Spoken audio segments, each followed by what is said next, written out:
instruments we use to measure volume. So the SI unit of volume is the centimeter cube, cm cube.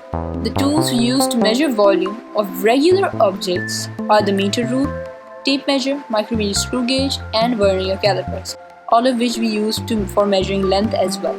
And the tools we use to measure the volume of liquids and gases are the measuring cylinder, volumetric flask, beaker, burette, and pipette. Burette and pipette are used to measure small and accurate values. And the tools we use to measure the volume of irregular objects, we use the measuring cylinder and water method.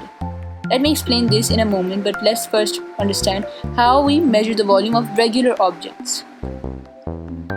So the equation we use for measuring the volume of irregular objects is this: length multiplied by height multiplied by width, and we get the answer in cm cube.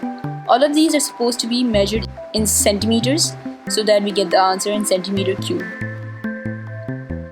Okay, so this equation only applies to the objects which have a regular shape, such as this cube. But if we have a different object, so this equation only applies for regular objects like the cube. We can't apply this equation for measuring the diameter of a golf ball. For doing this, we will use the instrument, which is the vernier calipers or the micrometer screw gauge, any which will work. But the vernier calipers would suit this because a golf ball is not very small. Micrometer screw gauge measures very small quantities.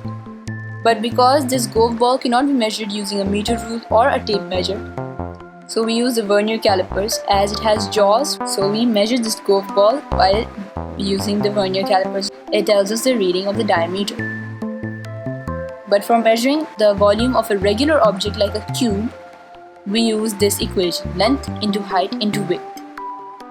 And all these quantities are supposed to be taken by a meter rule or a tape measure. If the cube is small, very small, then we use a micrometer screw gauge or a vernier calipers. So now, the tools we use to measure irregular objects, such as this rock over here, is a measuring cylinder and water. So I want to measure the volume of this rock, but I can't use any kind of instrument because it is not regular in shape. It is neither a cube or a spherical object, but it is irregular in shape. So to measure the volume of this object, what I will do is take a measuring cylinder and add water in it. Now we note the volume of the water the measuring cylinder shows, which is 200 ml right now. So I note this volume down, and then I immerse the rock that I'm going to measure the volume of. After immersing the rock, I take the value of the water again, which is now 300 ml. Now I subtract the previous reading of the water from the initial reading to find the volume of the stone, which is 300 minus 200 is 100. So the stone's volume is 100, and we can convert this ml into centimeter cubes as well. So this is the method we use to measure the volume of irregular objects. Now here are the apparatus we use to measure liquids and gases. So the beaker measures approximate volumes.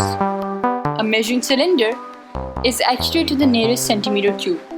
Now remember, whenever we measure volume with the measuring cylinder or any kind of these instruments, we always read off the volume with the eye level at the bottom of the meniscus, never at the edge of the meniscus because it has an inward dome shape. So we always read the bottom of the meniscus. Then we have the burette, which is accurate to the nearest 0.1 centimeter cube. The volume of liquid required is run off from the bottom through a tap. This is the tap. Then we have the pipette. A pipette measures fixed volumes, such as 25 centimeter cube, 50 centimeter cube, or 10 centimeter cube, very accurately. Then we have the volumetric flask. So the volumetric flask measures fixed volumes when making up solutions of exact concentrations. Fixed volumes such as 100 centimeter cube, 250 centimeter cube, and 1 dm cube. So these are the apparatuses we use to measure liquids and gases.